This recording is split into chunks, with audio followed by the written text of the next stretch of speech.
कुछ कहानियाँ धूल में छिपी समय के पन्नों में बंद होती हैं। यह भी ऐसी ही एक कहानी है। बहुत पुराने समय की बात है। एक महान सम्राट का महल था, जिसके महल में एक सुंदर बाग था। उस बाग की सबसे खास चीज थी एक सेब का पेड़, जिसमें असली सोने के सेब लगते थे। राजा ने पेड़ की सुरक्षा के लिए खास इंतजाम किए थे। जब फल पकते तो पहरेदार दिन रात पहरा देते। लेकिन एक दिन माली ने देखा कि एक सेब गायब है। उसने तुरंत राजा को खबर दी। राजा को हैरानी हुई कि इतनी सख्त निगरानी के बाद भी चोरी कैसे हो गई। राजा ने ऐलान किया कि जो चोर का पता लगाएगा उसे इनाम दिया जाएगा। सबसे बड़ा राजकुमार आगे आया और बोला, मैं रात में पहरा दूंगा। राजा ने इजाजत दी, लेकिन कुछ घंटे बाद ही राजकुमार को नींद आ गई। सुबह देखा एक और सेब गायब था। अगली रात मंझले राजकुमार ने कोशिश की, लेकिन वही हाल हुआ। उसे भी नींद आई और सेब फिर चोरी हो गया। राजा अब चिंतित हो गया। तभी सबसे छोटा राजकुमार आया और बोला, मैं पहरा देना चाहता हूँ। राजा को उस पर भरोसा नहीं था, इसलिए डांटते हुए बोला, तुम क्या कर लोगे? तुमसे बड़े राजकुमार नाकाम रहे, तुम क्यों समय बर्बाद कर रहे हो? लेकिन छोटे राजकुमार ने आग्रह किया, मुझे एक मौका दीजिए। राजा ने अनिच्छा से अनुमति दे दी।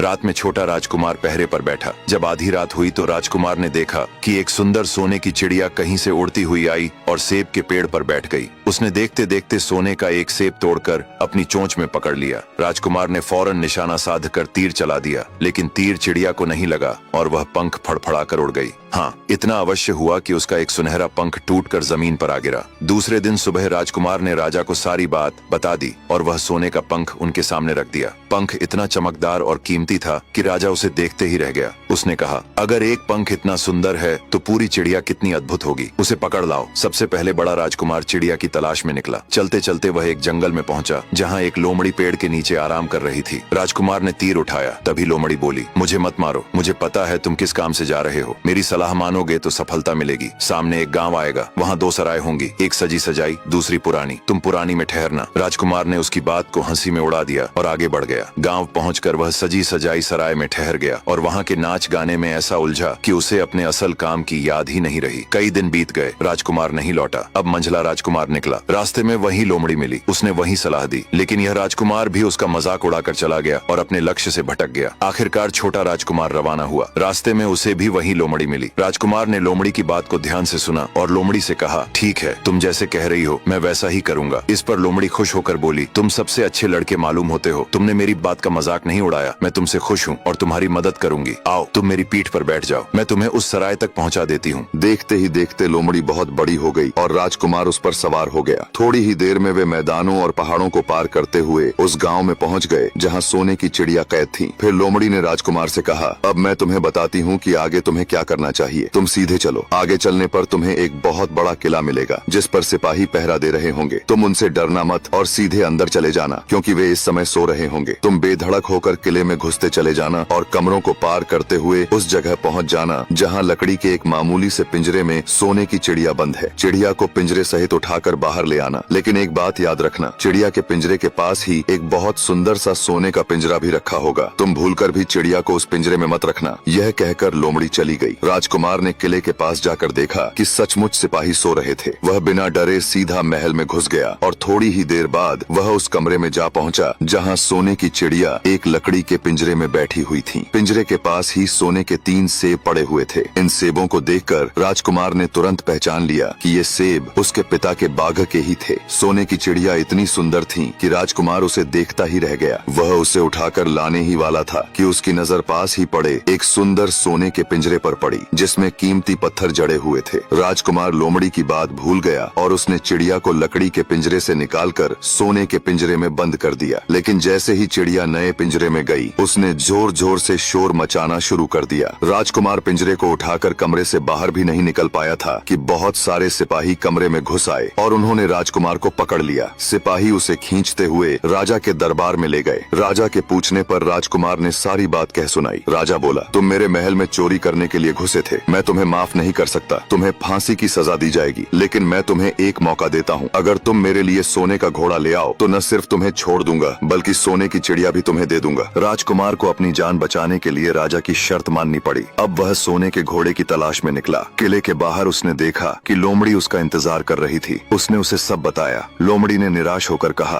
अब मैं तुम्हारी मदद नहीं करूंगी, तुमने मेरी बात नहीं मानी। अगर तुमने वैसा ही किया होता तो ये मुसीबत नहीं आती और सोने की चिड़िया तुम्हें मिल जाती। राजकुमार बोला, मुझे माफ कर दो, मुझसे गलती हो गई। तुम्हारी मदद के बिना मेरा काम नहीं चलेगा। राजा ने सोने का घोड़ा लाने को कहा है, नहीं तो वह मुझे फांसी दे देगा। लोमड़ी ने कहा, ठीक है, मैं तुम्हें माफ करती हूँ। मेरी पीठ पर बैठो और चुपचाप सीधे चलते जाओ। थोड़ी दूर पर एक किला मिलेगा, उसकी घुड़साल में सोने का घोड़ा बंधा मिलेगा। सब सोए होंगे, तुम चुपचाप जाना और घोड़े को खोल लेना। लेकिन याद रखना, वहाँ 2 जीनें होंगी, एक पुरानी चमड़े की, दूसरी सोने की। सोने की जीन को छूना भी मत। बस पुरानी जीन कसकर घोड़े पर सवार हो जाना और निकल आना। राजकुमार ने वादा किया कि वह ठीक वैसा ही करेगा। लोमड़ी ने उसे अपनी पीठ पर बैठाया और कुछ ही देर में किले के पास पहुंचा दिया। वहां उसे उतारकर वह चली गई। राजकुमार किले में घुसा। सभी नौकर चाकर सोए थे। वह सीधा घुड़साल में पहुंचा, जहां एक शानदार सुनहरा घोड़ा बंधा था। राजकुमार ने उसे खोल लिया। तभी उसकी नजर पास रखी सोने की जीन पर पड़ी, जो हीरे मोती जड़ी थी। वहीं एक फटी पुरानी चमड़े की जीन भी रखी थी। सुंदर घोड़े पर पुरानी जीन लगाना उसे अच्छा नहीं लगा। उसने सोने की जीन उठाई और घोड़े पर कसने लगा। तभी घोड़ा जोर से हिनहिनाया। सारे नौकर जाग गए और कुछ ही देर में राजकुमार पकड़ा गया। सिपाहियों ने उसे राजा के सामने पेश किया। राजा ने कहा, तुम मेरे घोड़े को चुराने आए थे, इसलिए तुम्हें फांसी दी जाएगी। लेकिन अगर तुम एक काम करो तो मैं तुम्हें छोड़ सकता हूँ। पास ही एक सोने का महल है, जिसमें एक सुंदर राजकुमारी रहती है। अगर तुम उसे मेरे पास ले आओ तो मैं तुम्हें इनाम में सोने का घोड़ा दे दूंगा। बेचारा राजकुमार फिर से एक नई मुसीबत में फंस गया। राजा की शर्त माननी पड़ी और वह राजकुमारी को लाने सोने के महल की खोज में निकल पड़ा। कुछ दूर चलने पर फिर से उसे वही लोमड़ी मिली। न जाने कैसे उसे सब पता था। वह बोली, तुमने मेरी बात नहीं मानी, इसलिए इस मुसीबत में फंसे। खैर, अब मुझे तुम पर दया आ रही है। मैं तुम्हें सोने के महल के पास छोड़ देती हूँ। तुम महल के पीछे छिपे रहना। जब शाम को राजकुमारी तालाब में नहाने आए तो उसका हाथ पकड़ लेना, लेकिन ध्यान रखना, उसे वापस महल में मत जाने देना। वह कहेगी कि माता पिता से मिलकर आती है, मगर उसकी बातों में मत आना, वरना फिर फंस जाओगे। यह कहकर लोमड़ी ने उसे महल के पास पहुँचा दिया। शाम को जब राजकुमारी आई तो उसने उसका हाथ पकड़ लिया। राजकुमारी बोली, मैं तुम्हारे साथ चलूंगी, लेकिन पहले अपने माता पिता से मिलना चाहती हूँ। राजकुमार बोला, नहीं, अभी मेरे साथ चलो। मगर जब राजकुमारी रोने लगी तो वह पिघल गया और कहा, ठीक है, जल्दी लौट आना। जैसे ही राजकुमारी ने किले में कदम रखा, पहरेदारों ने राजकुमार को पकड़ लिया और राजा के सामने पेश किया। राजा ने गुस्से में कहा, इसे फांसी दी जाए। राजकुमार रोने गिड़गिड़ाने लगा। राजा ने थोड़ी देर बाद कहा, अगर तुम हमारे किले के सामने वाले पहाड़ को 8 दिन में साफ कर दो तो हम तुम्हें माफ कर देंगे और राजकुमारी से विवाह की अनुमति देंगे। राजकुमार ने उस विशाल पहाड़ को देखा और अपने हाथ में एक छोटी सी कुदाली लेकर वह खोदने लगा। पर 7 दिन तक लगातार मेहनत करने के बाद भी बस एक कोना ही साफ कर पाया। वह थक कर बैठ गया। तभी उसे अपने पैरों के पास लोमड़ी की पूंछ हिलती दिखाई दी। उसने देखा, वही लोमड़ी थी। लोमड़ी बोली, मैं तुम्हारी मदद नहीं करना चाहती थी, लेकिन तुम्हें इतनी मेहनत करते देखा तो दया आ गई। अब तुम सो जाओ, बाकी मैं संभाल लूंगी। राजकुमार चुपचाप सो गया। सुबह आँख खुली तो वहाँ कोई पहाड़ नहीं था, सिर्फ सुंदर मैदान और महल का दृश्य था। वह सीधा राजा के पास पहुंचा। राजा खुश हुआ और वादा निभाते हुए राजकुमारी से उसका विवाह करवा दिया। जब वह राजकुमारी के साथ महल से निकला तो रास्ते में फिर से वही लोमड़ी मिली। वह बोली, बधाई हो राजकुमार, लेकिन अभी तुम्हारा सफर पूरा नहीं हुआ। अब तुम्हें सोने का घोड़ा और सोने की चिड़िया भी पाना चाहिए, क्योंकि वे तुम्हारे ही लायक हैं। राजकुमार ने हैरानी से पूछा, पर ये कैसे होगा? लोमड़ी बोली, जब तुम राजकुमारी को राजा को सौंपने जाओ तो पहले घोड़ा मांगना। जैसे ही घोड़े पर सवार हो जाओ, राजकुमारी को खींचकर अपने साथ बैठा लेना। वह हवा से बातें करेगा और कोई तुम्हें पकड़ नहीं सकेगा। फिर जब तुम अगले राजा के पास पहुंचना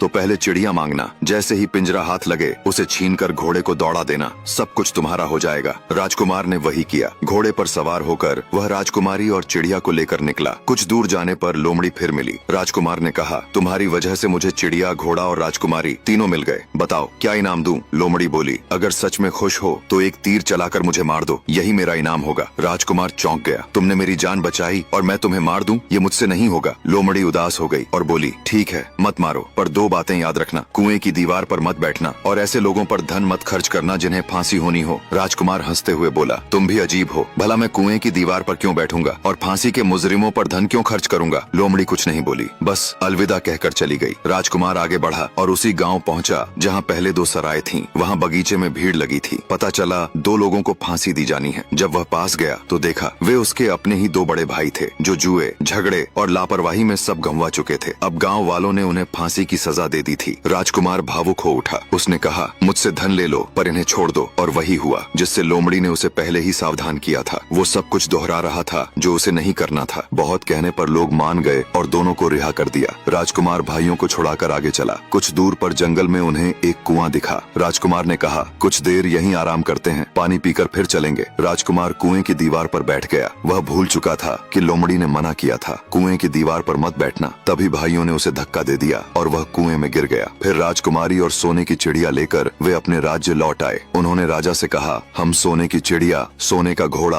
और राजकुमारी लाए हैं। राजा और राज्य के लोग खुश हो गए, लेकिन राजकुमारी दुखी थी। उसने खाना पीना छोड़ दिया, घोड़े ने भी दाना पानी छोड़ दिया, सोने की चिड़िया भी चुपचाप रहने लगी। उधर छोटा राजकुमार कुएं में बैठा अपने भाग्य को कोसता रहा। तब उसे लोमड़ी की याद आई। जैसे ही उसने लोमड़ी को याद किया, वह कुएं के मुंह पर आ पहुंची। लोमड़ी बोली, मैंने कहा था कुएं की दीवार पर मत बैठना और फांसी के कैदियों की मदद मत करना। खैर, आखिरी बार मदद कर रही हूँ, मेरी पूंछ पकड़ो। उसने पूंछ लटकाई। राजकुमार उसे पकड़कर बाहर निकल आया। राजकुमार घर की ओर चला। जब वह महल पहुंचा तो सोने का घोड़ा खुशी से हिनहिनाया, चिड़िया गाने लगी और राजकुमारी के आंसू थम गए। राजा ने कारण पूछा। राजकुमारी बोली, मैंने सब सच पहले ही बता दिया था। आपके बड़े बेटों ने छोटे राजकुमार को धोखा दिया था, वही मेरा पति है। राजा ने छोटे बेटे को गले लगा लिया। उसने उसे राजगद्दी देने का निश्चय किया। दोनों बड़े भाइयों को राज्य से निकाल दिया गया। फिर राजकुमार और राजकुमारी का विवाह धूमधाम से हुआ और वे सुख पूर्वक रहने लगे। लेकिन राजकुमार लोमड़ी को नहीं भूला। एक दिन वह उसे ढूंढने जंगल गया। उसने देखा लोमड़ी पेड़ के खोखल में उदास बैठी थी। लोमड़ी बोली, अब क्यों आए हो? तुम्हारा काम तो निकल गया। राजकुमार बोला, तुमने मेरी जान बचाई है, मैं तुम्हें अपने साथ रखना चाहता हूँ। लोमड़ी बोली, अगर सच में इनाम देना चाहते हो तो मुझे एक तीर मार दो। मैं लोमड़ी नहीं, राजकुमार हूँ। एक जादूगर के श्राप से मैं लोमड़ी बन गया हूँ। यह सुनकर राजकुमार चौंक गया। उसने तीर चलाया। तीर लगते ही लोमड़ी मर गई और उसमें से सुंदर राजकुमार निकला। दोनों गले मिले और महल लौट आए और फिर सभी प्रसन्नता पूर्वक रहने लगे।